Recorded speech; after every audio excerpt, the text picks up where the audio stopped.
2? We're doing Coco 2 now? I don't know if you remember the end of that movie, but the grandma's dead. What, are we gonna dig up Grandma again now? So after we just had the latest trailer for Pixar's Elio, leaving me feeling like this could actually be one of their weakest original projects, Pixar have now announced just how far they will go in this new wave of planned sequels. I'm sorry I criticized their original movie. I didn't realize it meant they were gonna triple down on sequels. Because yes, they've announced they're making a Coco 2. Possibly the least justified sequel yet since Finding Dory. This, for me, falls into the Ratatouille, WALL-E, and Up category. By which I mean Coco is meant to be an airtight one and done, you know? You didn't need to go back to this one. And yet, here we are. We're now just steps away from Carl Fredricksen putting balloons on another house to grieve his long-lost sister or something. One way or another, at least, we will actually be encountering some long-lost relatives in some form, as I guess we're about to return to the land of the dead. Coco 2? Like, really? At least with something like Inside Out, I could see the mileage there, you know? Toy Story, while I wish they would leave it alone at this point, at the very least I wouldn't say they've done an absolutely bad one yet. They're about to, but not yet. But with Coco, it's such a great movie that only seemed to have one story to tell, you know? I don't need an MCU of the afterlife. With this, are they just gonna make a new movie every time a family member's about to die or something? Or is Miguel gonna have to deal with the fact that he can't die now that he's experienced the afterlife already, you know? Somehow he gets his second death before his real death or something. Oh, like, where do we go? And since this is a legitimate direction the company's considering, this is just the next nugget of news that has me really worried for Pixar's future. We know that following Inside Out 2's success, there's been an escalation in commissioning Pixar sequels, right? Which sadly also follows on from a bunch of originals that didn't do so well, and even the upcoming one, I don't have high hopes for. And whilst it seems they are still going to make originals, the reason for doing so was apparently so we have more IPs to make sequels out of. Great, so Pixar's just a franchise battery farm now. It's a concept that I already feel like has a lot of holes on it based on this news. Until last year, all the sequels were to the original Pixar run of the 2000s. And that makes sense, right? There are a lot of beloved movies from that time. You had Toy Story, Monsters Inc., Finding Nemo, Incredibles, and Cars. You had a lot of choice, you know? The classic Pixar lineup for the first 11 years is just solid. So riddle me this. What are the most popular original movies that popped up in the 2010s in between all of these sequels?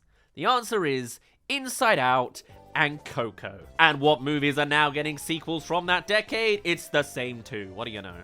And more importantly, what other sequels could they consider making if it's now the 2010s era that they're building off of? I honestly wouldn't mind a Bug's Life sequel in some weird twist. I'm almost disappointed that they haven't gone that direction, to be honest. It just shows more cowardice. But anyway, if it is the 2010s era that we are now re-eating, that would give us Brave 2, or God forbid, The Good Dinosaur 2. My point is, we've already seen that pool of originals thin out that they claim they can grow more sequels from. One, because their quality wasn't at all consistent, and two, we didn't get a run of originals like the 2000s because they were making all these sequels as well. It's not a very big pool anymore to bounce off of, and besides Inside Out and Coco, the other sequels are to The Incredibles from 2004 and the now 30-year-old Toy Story from 1995. The pool is clearly thinning, and unless they re-energize their original movie output first, pretty soon they're gonna run out of stuff to make these sequels too. And yes, the 2020s original movies have been actually quite decent. Like, I think you could do a sequel pretty well realized in the world of Elemental. But outside of that movie that ultimately didn't flop, we of course have to acknowledge the others were kind of sabotaged by the double whammy of the pandemic and Bob Chapek using it as an excuse to release Pixar movies on Disney+. Essentially telling audiences they didn't need to go to the cinema for Pixar films, they will essentially be on Disney+ at no extra charge. From which I think they've learned the completely wrong lesson. Hey there, you've made it to the halfway mark. Come subscribe if you haven't already to keep up with more Pixar news. Alright, back to it. Second half of the video, let's go. With Inside Out 2 now being the second highest grossing animated movie of all time, we are now going full charge back into sequel land. With Toy Story 5 and Incredibles 3, whilst I'm apprehensive for both, this wasn't a decision that necessarily surprised me. However, having made clear more sequels are coming, the reveal that now Coco 2 of all things is on the menu, the reality of that statement is just becoming sadder. And don't forget, Pete Docter also mentioned last year that they are actively looking for ideas for Monsters Inc. as well, so it's not gonna stop there. But if they're not careful, the source material itself will. And as much as I like a lot of the 2020s movies, it's fair to say that there hasn't necessarily been an iconic original movie akin to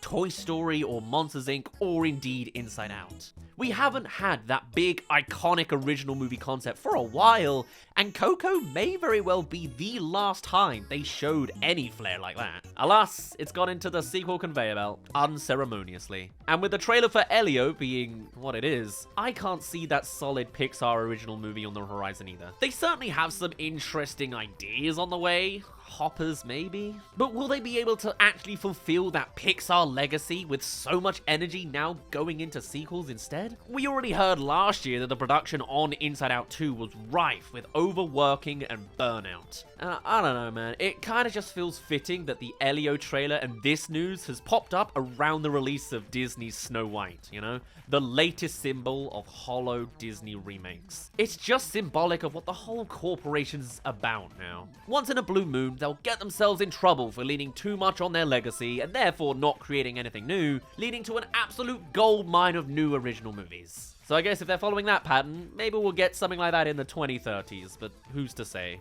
This decade certainly seems a little bit lost. As we stand in the middle of the 2020s, we will continue in the circus of sequels and remakes and post-Endgame Marvel movies that likewise don't capture the joy of what came before it. And hey, maybe these sequels will be actually good. Like, Coco was one of my favorite Pixar movies of all time, so maybe if there's enough push for a writer to actually do a good job, that'd be lovely. Or maybe they'll just get more cyclical and just make third, fourth, and fifth installments of every IP, and then they don't have to run out of source material. Cars as well has mentioned that they want to keep the franchise going in some form, and yeah, I can see an Incredibles 5 one day. However, at least in the scope of reality what we can see, with 2026 set to have all of these animated sequels coming out at once, it just feels like a lot, doesn't it? In some ways, I'm excited, but otherwise, it just feels like a pretty cynical slate of movies. As curious as I am about how they're actually going to approach Ice Age 6. Coco 2, the movie where they dig up the corpses of the families already dead, diving into the afterlife again to do something around with people dying, not dying, bringing them back to life, or oh, someone's in a coma. That's a classic story beat for you. Digging into the history of I don't know, man. What the hell do you do for Coco 2? Miguel opens up the afterlife and makes it a mainstream piece of tourism.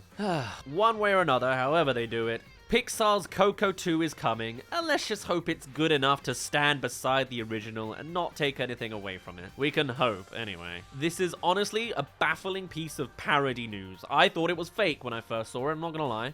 Give me a Bug's Life sequel instead, eh? I want to see the upgrades in super photorealistic nature, and maybe the blasé political themes could be nice to see by Disney and Pixar for once in the modern day, you know? Doesn't even have to be ants. Make it bees or something instead. A different Bug's Life. Make it about ants in an ant farm trying to escape humans. I don't know, anything like that. Or in the times of climate change, make some big environmental piece about a species going extinct and overcoming that somehow. I don't know. That at least seems like it has more potential than literally bringing back the dead. Again. Anyway, that's at least my reactionary thoughts. One day I'll release a video that I've actually baked and prepared in advance. I keep having all these reactionary news things to talk about. The world is becoming a parody of itself. For now, though, I'll finally end it off there. My name's been Daz. Thank you very much for reaching the end of this video. Do tell me your thoughts on Coco 2. I think I know already. Give me a pitch. Give me a story pitch that actually makes sense for this damn movie. And I shall see you all in a little bit. Bye-bye.